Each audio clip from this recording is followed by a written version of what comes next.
আমরা চাই এমন সরকার গঠিত হোক, সাধারণ মানুষের যাতে সুযোগ পায়, আমাদের ছেলে মেয়েরা যাতে একটা কাজ করতে পারে, একটা চাকরি করতে পারে। আমরা মুসলিম না হিন্দু এটা আমরা চাই না। এখন আপনার কাছে আমি ওখানে চিনলাই না, পরবর্তীতে আপনার কাছে আমি গেলাম, আমরা এই অধিকারটা, আমি অন্তত এই অধিকারটা চাই, আর কারো কথা আমি করতে পারি না। আপনারা নেন, আমরা জানি না কত হইলো, আমরা এমপি দ্বারা করাই, চেয়ারম্যান দ্বারা করাই, মেম্বার দ্বারা করাই, আমরা আক্ষেপে দ্বারা করাই, এই নিয়ে আমরা কাজ করবেন, আমরা দেখাশোনা করবেন। এখন আপনারা আমরা কাছে আইবেন, দেখবেন, কিন্তু আমরা খবর রাখবেন। যেমন আমরা একটা ছেলে মেয়ে লয়ে বইছি, আমরা চাই এমন সরকার গঠিত হোক, সাধারণ মানুষের যাতে সুযোগ পায়, আমাদের ছেলে মেয়েরা যাতে একটা কাজ করতে পারে, একটা চাকরি করতে পারে, এইরকম আমরা এমপি চাই। আমরা মুসলিম না হিন্দু এটা আমরা চাই না।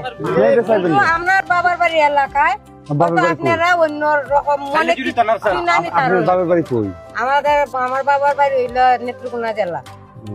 এখানে যদি বাবর দ্বারা সে যে কোনো ব্যক্তি হোক সে ফাঁস করবে, কারণ হইলো একটাই, সে কারণ হইলো একটাই, আপনারা কোনটা মনে নেই না, আমি খোলামেলা সে এই কারণে সে গরিব নাই, হিন্দু নাই, মুসলিম নাই, খ্রিস্টান নাই, বৌদ্ধ নাই, সে সম অধিকারে, মানে সবাই আপনার কাছে গেছি, আপনার সাথে কথা কইতাম পারছি, অতখানি অধিকার আমরা অতখান চাই, আর কিচ্ছু না।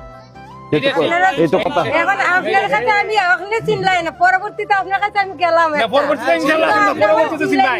আমরা এই অধিকারটা, আমি অন্তত এই অধিকারটা চাই, আর কারো কথা আমি করতে পারি না।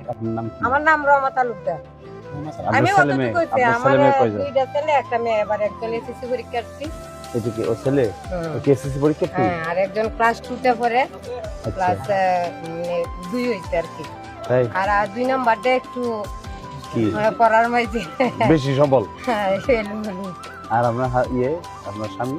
আমার স্বামী সব কাজই করেন, কৃষি কাজও করেন, আবার কিছু ঔষধ আই না ওই গ্রামে গ্রামে ওষুধ দেখা যায়। হ্যাঁ, আমরা পুঁজির কারণে সবটা সবসময় করতে পারি না, যখন যা পাই। আপনার এটা হলো কুচিরগাঁও। আপনার স্বামীর নাম কি? মিশু।